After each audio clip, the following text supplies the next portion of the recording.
नमस्कार दोस्तों UP triple S सी या लोक सेवा आयोग उत्तर प्रदेश में पत्र लेखन का विशेष महत्व है। लोक सेवा आयोग उत्तर प्रदेश के समान हिंदी के पेपर में पत्र लेखन का एक सेक्शन होता है। उसमें 20 अंक के क्वेश्चन पूछते हैं, जिसमें 10 अंक के 2 क्वेश्चन पूछते हैं। लोक सेवा आयोग उत्तर प्रदेश का जो सिलेबस है उसमें शासकीय पत्र, अर्धशासकीय पत्र, परिपत्र, कार्यालय आदेश, अधिसूचना और परिपत्र जैसे सेक्शंस होते हैं। लेकिन UP triple S C specially जो लेखपाल और वीडियो की वैकेंसी आ रही है उसमें भी पत्र लेखन का एक विशेष सेगमेंट है। दोस्तों, आप लोग जितने भी यूट्यूब की वीडियो देखे होंगे या जो भी आप लोगों ने पुस्तकें पढ़ी होंगी उसमें पत्र लेखन थोड़ा सा नया सेक्शन होने के कारण आप लोगों को समझ में नहीं आता होगा। मित्रों, मैं विगत 5 साल से, आप कह सकते हैं विगत 10 सालों से लोक सेवा आयोग उत्तर प्रदेश का एक प्रतियोगी छात्र रहा हूँ। अतः जो पत्र पे मेरी पकड़ है उस संदर्भ को देखते हुए मैं आपको एक 60 नोट्स में बता रहा हूँ कि कैसे आप पत्र को अपने दिमाग में बैठा के हमेशा के लिए याद कर लोगे। देखिए मित्रों, पत्र की ज़रूरत क्यों पड़ती है? इसलिए पड़ती है क्योंकि अगर आप लोक सेवा आयोग से चयनित होते हो तो एक ऑफिसर्स होते हो और आपको अपनी बातें अपने अधीनस्थ अधिकारी या ऊपरी अधिकारी या एक सचिवालय या एक कार्यालय को भेजना पड़ता है, तो उसमें पत्र की ज़रूरत पड़ती है। दूसरा, अगर आप यूपी ट्रिपल एस सी से चयनित होते हो तो कभी कभी क्या होता है, जो सरकारी अधिकारी होता है आपसे ही पत्र को टाइप करवाता है, आपसे ही पत्र का वो प्रारूप तैयार करवाता है। ठीक मित्रों, जो यूपी ट्रिपल एस सी का जो पत्र सेक्शन है या लोक सेवा आयोग को, उसको हमने 2 सेक्शन में बांटा है। आज हम क्लास 1 करेंगे। क्लास 1 में हम देखेंगे आज शासकीय पत्र, अर्धशासकीय पत्र, परिपत्र और अधिसूचना या जिसको हम विज्ञप्ति कहते हैं। मित्रों देखिए, पहले हम एक सेक्शन पे आते हैं और सबकी विशेषताएं पढ़ते हैं और सबका उदाहरण भी देखेंगे। मित्रों, शासकीय पत्र क्या होता है? शासकीय पत्र को ही हम सरकारी पत्र भी कहते हैं। शासकीय पत्र ये शासन के स्तर पर लिखा जाता है, इसके नाम से ही जैसे इंगित होता है। और शासकीय पत्र इतना याद रखिए, ऐसा नहीं कि कोई व्यावसायिक रूप से या कोई निजी रूप में इसको लिख सकता है, नहीं, यह सरकारी स्तर पे ही जारी होता है। तो शासकीय स्तर पे जारी होता है। दूसरा, एक ही विभाग, सचिवालय, मंत्रालय द्वारा दूसरे समकक्ष विभाग, मंत्रालय या सचिवालय को लिखा जाता है। मित्रों, कहने का तात्पर्य है, जो सेकेंड पॉइंट है कि अगर मान लीजिए एक सचिवालय है, अगर मान लीजिए वित्त मंत्रालय है तो दूसरे मान लीजिए वह गृह मंत्रालय को लिख रहा है पत्र, तो एक तरह से एक मंत्रालय दूसरे मंत्रालय को लिखता है, अर्थात यह समकक्ष मंत्रालय को लिखा जाता है। ठीक है, ये मंत्रालय के स्तर पर। इसी तरह सचिवालय के स्तर पे, जैसे मान लीजिए मध्य प्रदेश सचिवालय लिख रहा है उत्तर प्रदेश सचिवालय को, तो पॉइंट नंबर 2 से क्लियर होता है। 3 में क्या है, अब इसकी विशेषताएँ क्या होती हैं? आप कॉन्सेप्ट समझ गए कि शासकीय स्तर पर लिखा जाता है एक विभाग से दूसरे विभाग को। अब देखिए, इसमें प्रेषक और प्रेषित जैसे शब्दों का प्रयोग होता है और इसमें भवदीय, जब पेपर की समाप्ति होती है, लेटर की समाप्ति होती है, वहाँ पे भवदी जैसे शब्द को उद्धृत किया जाता है। दूसरा, इसकी शुरुआत हमेशा होती है मुझे उक्त विषय में कहने का निर्देश हुआ है। जैसे जब भी पेपर का शासकीय पत्र की शुरुआत होगी तो उसको कहेंगे मुझे उक्त विषय में कहने का निर्देश हुआ है। अर्थात जब कोई ऐसा एग्ज़ाम पूछता है कि किस पत्र की शुरुआत इस शब्दों से होता है, मुझे उपयुक्त विषय में कहने का निर्देश हुआ है, तो आप क्या कहोगे? शासकीय पत्र। ठीक है मित्रों, इसकी जो भाषा होती है हमेशा राजभाषा शैली होती है, मतलब शुद्ध हिंदी में लिखा जाता है। यह सदैव औपचारिक होता है। औपचारिक मतलब हमेशा औपचारिक रूप में लिखा जाता है। इसको ऐसे नहीं कि आप किसी भी भाषा में प्रयोग कर सकते हो या किसी भी व्यक्ति के स्तर पर भेज सकते हो, नहीं, हमेशा औपचारिक होता है। यह अन्य पुरुष शैली में लिखा जाता है। मैंने आपको पिछले क्लास में बताया था, उत्तम पुरुष, मध्यम पुरुष, अन्य पुरुष।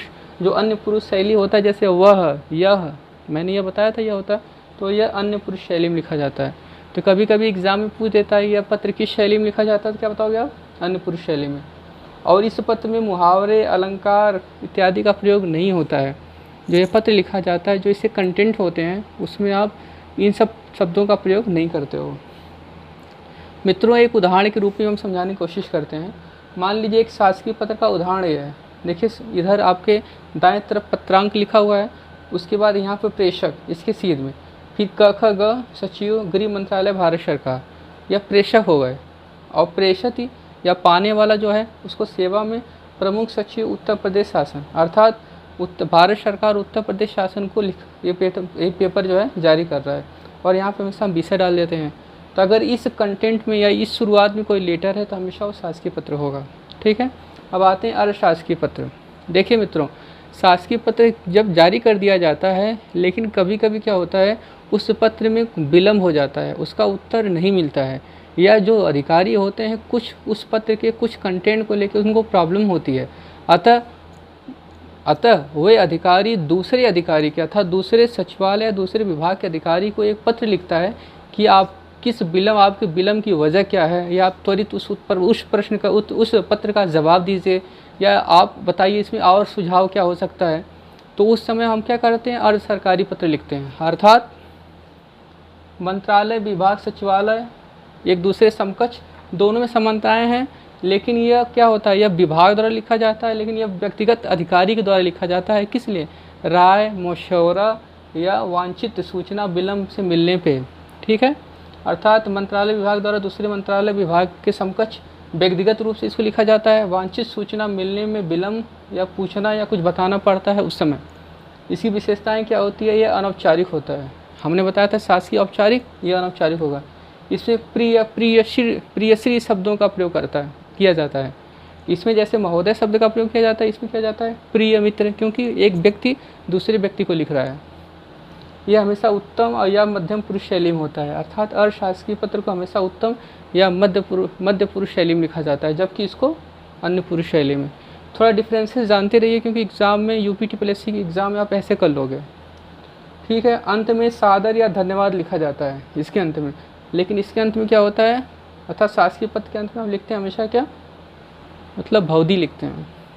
और इसका एक उदाहरण है, जैसे अर्धशासकीय पत्र यहाँ पे आप लिखोगे, उसके बाद विभाग, फिर स्थान, दिनांक, फिर क ख ग सचिव, फिर विषय, फिर प्रियश्री, उपयुक्त विषय के संदर्भ में मुझे कहने का निर्देश हुआ है, ऐसे शुरू होता है। तो शासकीय पत्र, अशासकीय पत्र। मित्रों, अब आता है परिपत्र। देखिए, जो शासकीय पत्र होता है इसी का जो है भाई परिपत्र है, समझिए। अर्थात अगर आप शासकीय पत्र को जान गए तो परिपत्र को जान जाओगे। दोनों में अंतर सिर्फ ये है कि जो शासकीय स्तर का जो पत्र होता है वह एक विभाग या सचिवालय या मंत्रालय से दूसरे विभाग, मंत्रालय या सचिवालय को लिखा जाता है, लेकिन ये जो परिपत्र होता है एक ही विभाग या सचिवालय से लिखा जाएगा, लेकिन समस्त विभागों को जारी किया जाता है। अर्थात अगर एक सूचना या आदेश सभी अधीनस्थ विभागों, अधिकारियों को जारी किया जाता है तो उसको क्या कहते हैं, परिपत्र, सर्कुलर। तो अर्थात एक सूचना या कोई आदेश है, उसको हम विभिन्न विभागों को जब भेजते हैं तो उसको क्या कहते हैं, परिपत्र। यूपीटीपीएससी के एग्ज़ाम में यह बहुत ही पॉपुलर क्वेश्चन है, बहुत बार इसने पूछा है कि जब एक ही सूचना विभिन्न अधीनस्थों को भेजा जाता है तो उसको क्या कहोगे आप, दैट शुड बी परिपत्र। देखिए, हमेशा इसकी विशेषताएं परिपत्र की हमेशा ऊपर से नीचे की ओर जाता है, मतलब अर्थात हमेशा जो एक मुख्यालय से जारी होता है अपने समस्त अधिकारियों को। जैसे मान लीजिए गृह मंत्रालय, भारत सरकार विभिन्न राज्यों के गृह मंत्रालय को भेजती है एक लेटर, और उसमें लिखती है कि आप प्राकृतिक आपदा से निपटने के लिए, या अभी मान लीजिए महामारी चल रही है तो कहेगी कोविड-19 से निपटने के लिए क्या क्या गाइडलाइन है। अर्थात गृह मंत्रालय द्वारा समस्त राज्यों को अगर लेटर लिखा जाता है, समस्त राज्य के मुख्य सचिवों को, तो आप क्या कहोगे, वहाँ पे परिपत्र होगा। तो यह ऊपर से नीचे लिखा जाता है, इसमें विभिन्न, मतलब एक के साथ विभिन्न को लिखा जाता है, और इसमें यह मतलब इस तरह से आप समझ सकते हो। लेकिन ध्यान रखिए, कभी कभी ऐसे पूछता है, यदि कोई ये जो परिपत्र होता है इसको अगर हम किसी शासकीय पत्र या किसी शासकीय पत्र को भी हम परिपत्र के रूप में लिख सकते हैं, लेकिन कंडीशंस क्या होगी, हम समस्त शब्द वहाँ प्रयोग करेंगे।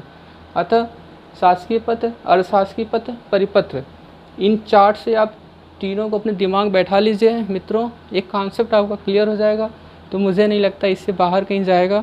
अगर आप कोई और टेक्स्ट बुक पढ़ोगे तो अगर आपके दिमाग में एक कॉन्सेप्ट बना हुआ है तो आपको चीज़ें और समझ अच्छी से आएंगे। अब हम लास्ट पत्र में आते हैं, इसमें है अधिसूचना या विज्ञप्ति।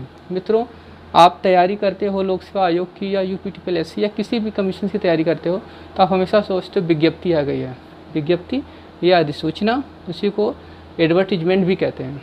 ठीक है, तो यह क्या होता है, इसमें किसी शासकीय निर्णय, सूचना, सामरिक आदेश इत्यादि को सर्वसाधारण के सूचनार्थ प्रकाशित किया जाता है।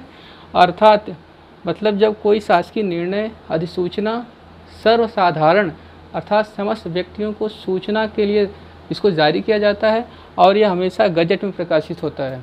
इसकी कुछ कंडीशंस होती हैं, ये हमेशा गजट में प्रकाशित होता है। अब अधिसूचना की विशेषताएं क्या होती हैं? इसको माना जाता है कि हमेशा ये राज्यपाल या राष्ट्रपति की ओर से जारी होती हैं। नंबर 1 विशेषता, अधिसूचना हमेशा राज्यपाल, अगर स्टेट के स्तर पे तो राज्यपाल जारी करेगा, अगर सेंट्रल के स्तर पे तो राष्ट्रपति की ओर से जारी होगा। दूसरा, हमेशा इसका प्रकाशन कहाँ होगा? गजट में होगा। तीसरा, इसमें नियुक्तियाँ, रिक्तियाँ, स्थानांतरण, साक्षात्कार आदि से जैसे विषयों से संबंधित चीज़ों का इसमें मेंशन होता है। जैसे मान लीजिए आप लोक सेवा आयोग उत्तर प्रदेश के साक्षात्कार देने जा रहे हो, तो उसमें क्या जो विज्ञप्ति निकलती है तो राज्यपाल की ओर से जारी मानी जाती है और एक तरह से क्या होती है? अधिसूचना होती है। ठीक मित्रों, अब देखिए जो अधिसूचना होती है 2 प्रकार की होती है, एक प्रशासनिक, दूसरा सांविधिक। प्रशासनिक क्या होती है? प्रशासनिक जब कोई कमीशंस या कोई विभाग अपने विभिन्न विभाग के अधिकारियों में नियुक्ति, स्थानांतरण, प्रतिनियुक्ति इत्यादि के संदर्भ में अगर कोई अधिसूचना जारी करता है तो उसको हम क्या कहते हैं? प्रशासनिक अधिसूचना। लेकिन सांविधिक क्या होता है? आपको पता है कॉन्स्टिट्यूशनल, जब कोई कानून बनता है तो उस समय राष्ट्रपति या राज्यपाल जो अधिसूचना जारी करता है उसको हम कॉन्स्टिट्यूशनल या सांविधिक कहते हैं। जैसे जम्मू कश्मीर पुनर्निर्माण अधिनियम 2019, जम्मू कश्मीर से ले और लद्दाख अलग हुआ तो उसको राष्ट्रपति ने जारी किया था ना, वो भी तो एक अधिसूचना थी, लेकिन वो किस तरह की थी? सांविधिक अधिसूचना। लेकिन हमारे सिलेबस में अमूमन प्रशासनिक अधिसूचना ही पूछा जाता है। मित्रों, इस तरह पत्र के आज के इस सेक्शन में हमने 4 पत्रों का अध्ययन किया है, शासकीय पत्र, अर्धशासकीय पत्र, परिपत्र और अधिसूचना। जो कल का मेरा क्लास होगा उसमें भी हम 3 पत्र बच रहा है उसको, और कुछ पारिवारिक पत्र या कुछ सोशल के स्तर पे सामाजिक पत्र होते हैं, उसकी फॉर्मेटिंग क्या है, उसके संदर्भ में यूपीटीपीएससी कैसे क्वेश्चन पूछता है, उसके बारे में हम चर्चा करेंगे। तब तक के लिए धन्यवाद मित्रों।